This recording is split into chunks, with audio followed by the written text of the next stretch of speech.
மூன்றாவது அல் ஹசனாத்துல் மாஹியா, பாவங்களை அழிக்கக்கூடிய நல்லறங்கள்.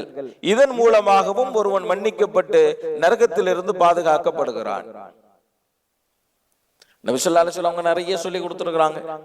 இந்த அமல் செஞ்சீங்கன்னு சொல்லி சொன்னா அமல் செய்ய செய்யவே பாவத்தை அல்லாஹ் மன்னிச்சுக்கிட்டே வந்துருவான். 100 தடவை சுப்ஹானல்லாஹ் சொன்னா 1000 நன்மைகள் எழுதப்பட்டு 1000 பாவங்கள் மன்னிக்கப்படுகிறது. நபி ஸல்லல்லாஹு அலைஹி வஸல்லம் சொல்றாங்க.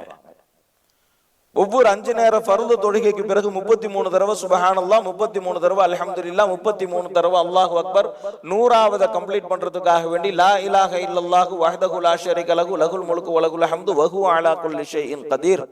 அல்லாஹு ஜல்ல ஷானஹு தஆலா கடல் நுரை அளவிற்கு பாவம் செய்தாலும் மன்னித்து விடுகிறான். வெறும் விக்ரால மட்டும் நம்மளுடைய பாவங்கள் அழிக்கப்படுறதில்ல, பல்வேறு காரியங்களை நபி ஸல்லல்லாஹு அலைஹி வஸல்லம் அவங்க சொன்னாங்க. பள்ளி வாசலுக்கு நடந்து வந்தா நடந்து வர வர அவருடைய பாவங்கள் மன்னிக்கப்படுகிறது. ஒது செய்கிறார் என்று சொன்னால் ஒது செய்ய செய்ய அவருடைய பாவங்கள் மன்னிக்கப்படுகிறது. ஜும்மாவிற்கு சீக்கிரம் வந்தாங்க அப்படின்னு சொல்லி சொன்னா அவர் அமர்ந்திருக்கும் நிலையிலேயே அவருடைய பாவங்கள் எல்லாம் மன்னிக்கப்படுகிறது. ஜனாசாவிற்கு வருகிறார் என்று சொன்னால் அவருடைய பாவங்கள் மன்னிக்கப்படுகிறது. கபருஸ்தான் வரை ஜனாசாவை பின்தொடர்ந்து செல்லுகிறார் என்று சொன்னால் நபி ஸல்லல்லாஹு அலைஹி வஸல்லம் அவர்கள் சொன்னார்கள், ஒரு கீராத் அளவிற்கு நன்மை வழங்கப்பட்டு பாவங்கள் மன்னிக்கப்படுகிறது. சகாபாக்கள் கேட்டாங்க, ஒரு கீராத்துடைய அளவுனா என்ன? நபி ஸல்லல்லாஹு அலைஹி வஸல்லம் அவங்க சொன்னாங்க, இந்த உஹது மலை மாதிரி 2 மடங்கு என்பதாக சொன்னாங்க. இது போன்ற நல்லறங்கள் செய்ய செய்ய செய்ய செய்யவே பாவங்கள் எல்லாம் மன்னிக்கப்படுகிறது.